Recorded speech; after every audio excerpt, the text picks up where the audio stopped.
नमस्कार, prime time bulletin में आपका स्वागत है। मैं हूं माधवी और आप देख रहे हैं स्वामी news. Sponsored by Satguru international school Ajmer. अपने बच्चे के लिए सतगुरु international school Shri Shyam foundation की ओर से आज माता रानी के दरबार में हमारे सनातन धर्म के 24 एकादशियों में सबसे पुण्य की एकादशी आज निर्जला एकादशी है। इस अवसर पर सभी श्री श्याम फाउंडेशन से जुड़े हुए अध्यक्ष सभी समस्त सदस्य और पदाधिकारियों द्वारा आज भक्तों को मिल्क रोज़ का वितरण किया गया है। और यह निःशुल्क भावना इसलिए है कि इस गर्मी के मौसम में माता रानी के दरबार में सभी भक्तों का इस माध्यम से हमें आशीर्वाद मिले और श्री श्याम फाउंडेशन इस प्रकार से माता रानी आशीर्वाद दे कि ऐसे आयोजन हम समय समय पर कर सकें। हम सभी को इस अवसर पर एकादशी के लिए सभी को शुभकामनाएं देते हैं और ईश्वर करे भविष्य में सभी स्वस्थ रहें, आनंदित रहें, हमारा देश हमारा समाज निरंतर आगे बढ़ता है। नाम अध्यक्ष प्रिया फाउंडेशन की ओर से प्रिया जी, मैं सदस्य श्री श्याम फाउंडेशन रश्मि जोशी मेरे साथ। वैष्णव श्री श्याम फाउंडेशन के अध्यक्ष, आज आप सभी को निर्जला एकादशी की हार्दिक शुभकामनाएं। और आज अनीता पटेल जी के सानिध्य के अंदर यहाँ पे बदबंदर माता रानी के मंदिर पे हमने 251 गिलास का शरबत वितरण का प्रोग्राम रखा है, जिससे हम सारे भक्तों की सेवा कर सकें। और आप सभी से यही आशा है कि आप लोग भी इसमें सम्मिलित होकर या इस तरह के छोटे मोटे काम आप देशवासियों के लिए करते रहें। जय श्री श्याम। नाम आपका? Priyanka Vaishnav, Shri Shyam foundation. Department of IHTM Jawaharlal Nehru medical college Ajmer के तत्वाधान में world blood donor day celebration मनाया जाएगा, जो कि 14 जून को होता है। उसके उपलक्ष्य में हमने पूरा वीक लोगों में जन जागरूकता के लिए हमने बहुत सारे कार्यक्रम का आयोजन किया जा रहा है, जिसका शुरुआत 8 तारीख से होगा। रविवार को सुबह 6 बजे एक साइकिल रैली के द्वारा किया जाएगा। साइकिल रैली जो हमारे कॉलेज हॉस्पिटल कैंपस में महर्षि चरक गार्डन के सामने से रवाना होगी और हमारे होती हुई बजरंगगढ़ चौराहे, नाना सागर और विशाल नगर के पेट्रोल पंप तक जाएगी और वापस लौट के आएगी। इसमें हम एक संदेश देना चाहेंगे, आओ हम सब रक्तदान करें, इस महादान के अंदर अपने भागीदार बने, ताकि किसी की रक्षा के लिए ये ब्लड काम आ सकेगा। उसके बाद उपरांत 9 तारीख को हमारा मोटिवेशनल लेक्चर होगा, जो कि ब्लड डोनेशन के ऊपर हो, CRPF कैंपस के अंदर रखा गया है। उसके अतिरिक्त 9 से 13 तारीख तक ब्लड ग्रुपिंग और हीमोग्लोबिन एस्टिमेशन कैंप, जो कि निःशुल्क होंगे, वो हमारे जवाहरलाल नेहरू अस्पताल में, जनाना हॉस्पिटल में और सटल अस्पताल में किया जाएगा, जिसका समय रहेगा 9 से दोपहर 1 बजे तक। 10 तारीख को हमने वॉल पेंटिंग कंपटीशन रखा है, जिसका थीम है ब्लड डोनेशन और वॉलंटरी ब्लड डोनेशन कैंप। इन सब का आयोजन किया जाएगा, जो जनाना अस्पताल और जवाहरलाल नेहरू मेडिकल कॉलेज के अंतर्गत किया जाएगा। 11 जून को वॉलंटरी ब्लड डोनेशन कैंप का आयोजन किया जाएगा। मोटिवेशनल लेक्चर होगा ब्लड डोनेशन पर और वॉलंटरी ब्लड डोनेशन कैंप्स लगाए जाएंगे, जो कि एक आदर्श नगर में होगा, जो कि मनोहर गार्डन है, उसमें रखा गया है। ताक शिक्षा निकेतन में दूसरा, जो लोहागल रोड पर उपस्थित है, उसमें किया जाएगा। 12 जून को क्विज कंपटीशन रखा गया, थीम हमारा ब्लड डोनेशन का ही रहेगा। New seminar hall medical college इसका स्थान है। 14 जून को, जो कि वर्ल्ड का ब्लड डोनर डे सेलिब्रेशन है, उस दिन हमने पूरा एक वर्कशॉप का आयोजन किया गया है, जो कि मेडिकल कॉलेज में होगा। उसमें सुबह 9 बजे से लेके दिन में 2 से 3 बजे तक, जब तक भी वर्कशॉप चलेगा, उसमें सारी कार्यक्रम होंगे। उसमें सारी हमारे मेडिकल फैटर्निटी पार्टिसिपेट करेगी, nursing staff participate, paramedics participation करेंगे। उसमें जानकारी दी जाएगी कि कैसे ब्लड डोनेशन में क्या क्या कंपोनेंट्स होते हैं, किस तरह ट्रांसफ्यूजन होता है। ब्लड डोनेशन के लिए मोटिवेशन के भी सारे लेक्चर रखे गए हैं और ये सारे प्रोग्राम 1 डे डिस्ट्रिक्ट लेवल पे थैलेसीमिया और हीमोफिलिया से रिलेटेड वर्कशॉप और फेलिसिटेशन प्रोग्राम होगा, जो कि NGO भी इसमें कुछ शामिल होंगे। हमारा ये सारा सप्ताह इस तरह से चलेगा, जिसमें आप सबसे अनुरोध है, आप बढ़ चढ़ के भाग लें, क्यों ब्लड डोनेशन या रक्तदान एक महादान है, इसके भागीदार बने। जय हिंद, जय भारत। ये प्रोग्राम हमारे कॉलेज स्तर पर किया जा रहा है, जो कि हमारे डिस्ट्रिक्ट लेवल का प्रोग्राम है, तो इसमें सभी विशेष अतिथि हैं, हर आदमी इसमें भागीदार है, वो हमारे चीफ गेस्ट हैं। किस तरह के प्रयास? हर वर्ष की भांति इस वर्ष भी 8 जून को यानी कि परसों रविवार के दिन हम 3:30 बजे मेडिकल कॉलेज के भीमराव अंबेडकर सभागार में अजमेर शहर के सभी विद्यालयों में जो 12वीं कक्षा में 90% या इससे अधिक अंक लेकर के आए हैं छात्र छात्राएं, उनके लिए एक सम्मान समारोह आयोजित करने जा रहे हैं। इस सम्मान समारोह के मुख्य वक्ता और मुख्य अतिथि माननीय केंद्रीय पर्यटन और सांस्कृतिक मंत्री गजेंद्र सिंह जी शेखावत साहब रहने वाले हैं। अध्यक्षता हमारे रुकटा राष्ट्रीय महामंत्री नारायण लाल जी गुप्ता करने वाले हैं। हम ये पहल जन सेवा संस्थान जिनकी मैं संरक्षक हूँ, उनके बैनर तले हम आयोजित करते हैं।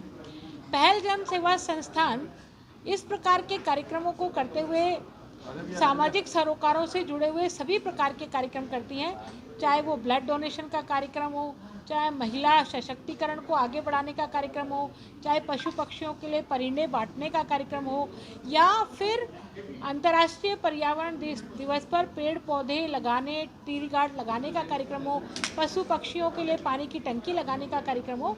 तो इस तरह से विभिन्न प्रकार के सामाजिक सरोकारों से जुड़े हुए कार्यक्रम हम करते हैं।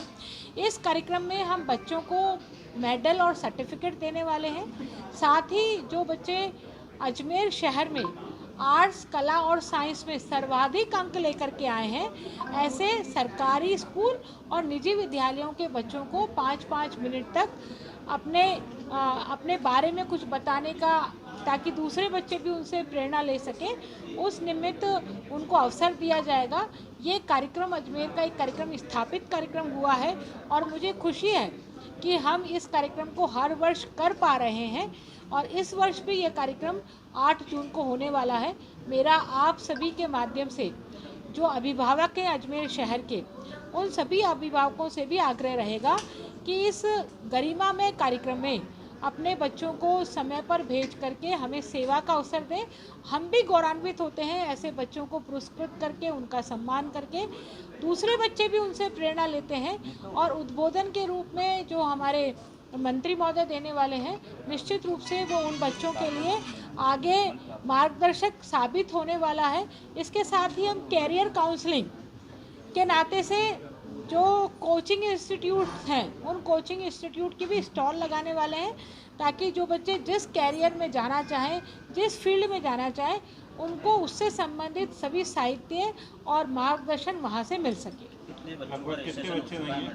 ये लगभग पूरे शहर में जो बच्चे हमारे पास 90% से अधिक जिनकी संख्या आई है, वो संख्या है 505 बच्चे हैं जो 90% या उससे अधिक अंक लेकर के आए हैं। इनका किस तरह से सिलेक्शन करा गया? देखिए, हमने लगभग जिस समय बोर्ड का रिजल्ट निकला था, सीबीएसई बोर्ड का और माध्यमिक शिक्षा बोर्ड का रिजल्ट निकलने के तुरंत बाद में हमने सभी विद्यालयों को मेल किया और मेल पर सूचनाएं मांगी एक फॉर्मेट के माध्यम से, और उनको आग्रह करा कि जो भी आपके विद्यालय में 90% या इससे अधिक अंक लाने वाले छात्र छात्राएं हैं, उनकी सूची आप इस निश्चित फॉर्मेट में इस निश्चित तारीख तक हमें भेज दें।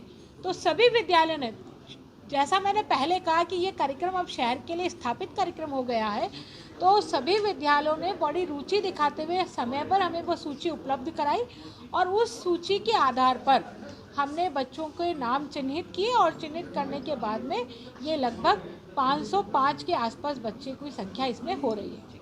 क्या उद्देश्य है? उनका उद्देश्य एकमात्र यही रहता है कि हम उन स्कूलों के गुरुजनों को भी प्रेरणा मिलती है जिनके स्कूल में 90% अंक लाने वाले बच्चे हैं, और उन बच्चों को भी प्रेरणा मिलती है उन बच्चों से जो बच्चे नहीं ला पाते अंक, उनको भी प्रेरणा मिलती है। साथ ही माँ बाप भी गौरवान्वित महसूस करते हैं और उन्हें भी अच्छा लगता है बच्चा हमेशा से ही आगे बढ़े, आगे निकले, अपने अपने फील्ड में जिस फील्ड में भी जाए वहाँ सबसे बेस्ट करे। ये कोशिश माँ बाप की रहती है और माँ बाप को कई बार प्रोत्साहन नहीं मिलता है, बच्चों को भी प्रोत्साहन नहीं मिलता है, क्योंकि बच्चे 12वीं कक्षा पास करके अपने अपने कैरियर बनाने के लिए अलग अलग कोचिंग संस्थानों में या कॉलेजों में प्रवेश ले लेते हैं। उसके बाद बच्चों का फील्ड ही अलग हो जाता है। तो 12वीं कक्षा पास करते से ही अजमेर शहर में इस प्रकार की एक मंच उनको मिलता है कि वो अजमेर शहर में सबके सामने, सभी विद्यालयों के सामने वो जो है पुरस्कृत भी होते हैं और एक गौरव भी उनको महसूस होता है।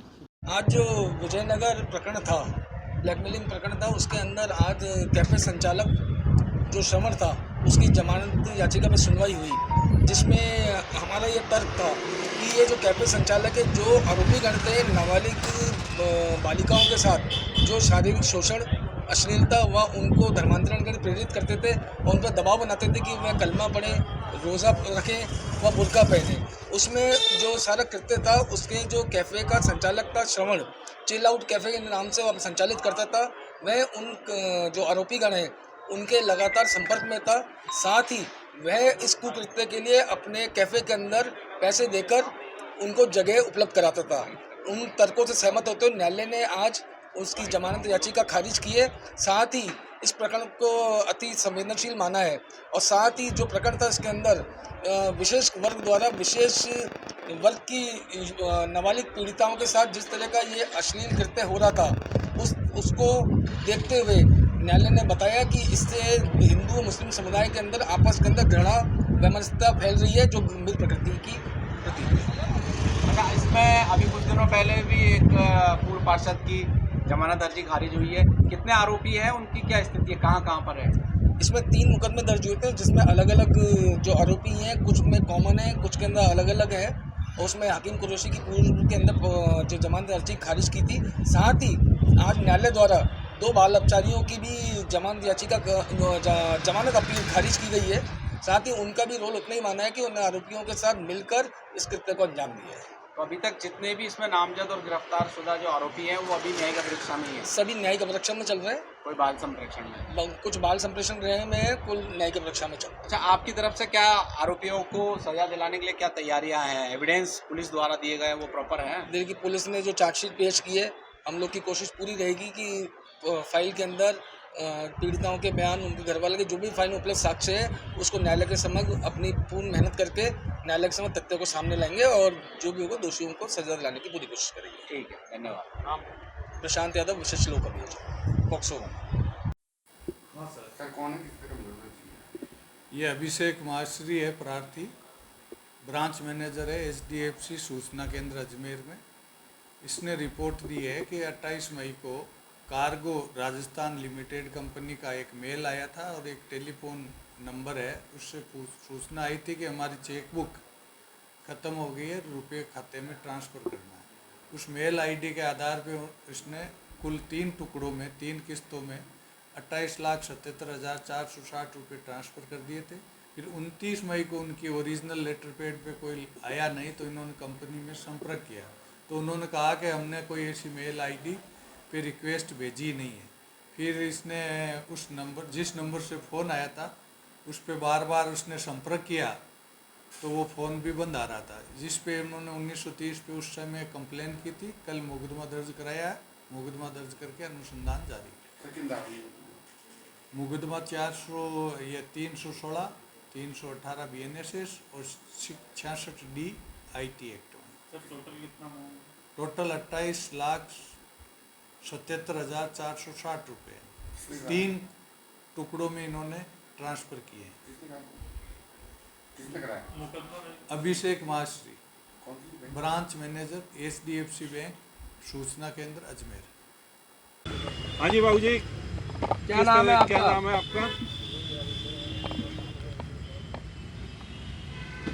आपका नाम क्या है? मैंने पहुँच रहे आप? राम प्रसाद नाम हो। अच्छा, नाया को हूँ, हमारा बाप को नाम रूपो है, गांव खुरतल है।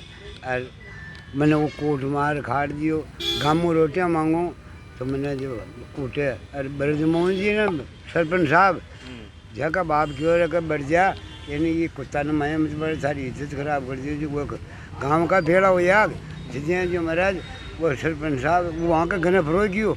और माँ के घर में बेटा दो ही लोग लुगाए जो बा लुगाई खे कबाब खानो माने खेत की घेगी और का झटे की जी की नंगई को न और बुलाबा या गांव का दो जना बुलाबा यार मारो भती तो बुलाबा है जो आज मैं क्यों आज लुगाई खे लगे तारा धनबाना में रोडियो बड़ना को बुलाबा जो उबानो ही था और बालाजी का अगरबत्ती ले गयो और मंदिरा के फ्लो गयो मंदिरा के जो अतिरिक्त हमारी गलती हो गई है खान भी समझो आप हमारी आत्मा तड़तड़ाई न तो मैं क्यों अरे वो खाना वो थे जो को खाई क्या रखूँ फूक लागो गडूरा का मौत आतरी की तो गाड़ खाटी जितने एक माँ का भैया में गोपाल नाम है जो क्यों कि इन्हें फिर आगो निकाल दिए जो उतरे जा रही बेट क्यों आतरे तो छेतर जी खमावत आयो तो कहते इन्हें हुड़दाड़ो करा दो मैं क्यों को मैं मारा ली तो हुड़दाड़ो मैं अड़ा काम न करूँ रजिस्ट्री करानी पड़ी को करा दूँ चाहे गलती समझो और चाहे आप कहीं भी समझो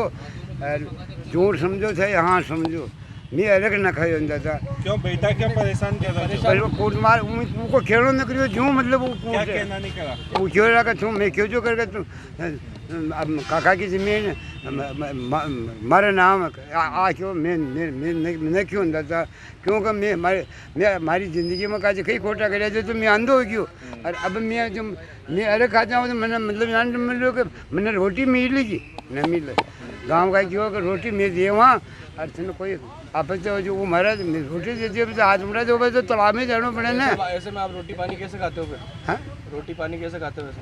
मांग खा लियो अब वो मकान आ गयो बस उनको मुंडा के जार ऊपर माना ध्यान के भाई वो रोटी ले पाई हो जैसे मतलब थैली में रोटी गाल दी चाहे उठी बेट खा लियो। आपकी बुजुर्ग पेंशन भी तो आती होगी ना बाबूजी? पेंशन सब उठावे आइटम बना मिल लियो अच्छा है ना 99 रुपया खाता का मैं 99 रुपया है इन्हें पेंशन ही नहीं मिल और महारा करके की पेंशन खावे वो सब खेती को माल खावे 10,000 रुपया झाड़ ने हीर दियो 2-5 पानी न हो तो 2-5 तो उनकी एक मारी 10,000 को माल दे जो आज उनका 5 साल हो गया वो कम से 5 साल में किया ही नहीं कमाया क्यों मारे क्यों कर जो तो हमारे कोई गाँव में कोई 5 रुपया भी मांग दो तो मैं 50 रुपया दूँ। क्या उम्र है आपकी? हाँ उम्र कितनी है? 73 साल की। 73 साल की हो कम 73 साल की उम्र में बच्चे ने बेघर कर दिया आपको? हाँ मारपीट वगैरह भी करता है? आज मैं कह रही हूँ हमारा मोर है ना हमारा मोर वो मातो है जो है कि शापो ने ज्यों वो बछड़ी कई बार तो दीपावली में आपने बात लुगाई तो यार हाथ पकड़ लिया अरे वो जो लकड़ी ले रही क्योंकि थारी मारने छोड़ सारी न कर तुम जो खचा जाए कर है ना तो महाराज मैं तो आप मारी माँ का बात तो फालतू कौन है ना मारी माँ को कर्जो मैं चुकाई हूँ चाहे करोड़ों रुपया को चाहे बहू बेटा मारपीट करेगी? हाँ हाँ बहू बेटा दोनों मारपीट नहीं वो न क्यों बस दो ही माँ बेटा अच्छा बोलो कौन से गांव के आप? गाँव कुर्तल आज किसके पास आए? हाँ आज किसके पास आए?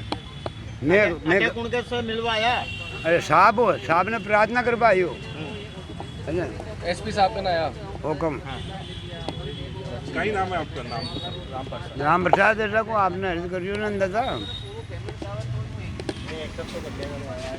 और इसी के साथ ही समाचार बुलेटिन नहीं समाप्त होते हैं। मुझे दीजिए इजाजत। देखते रहें स्वामी न्यूज़।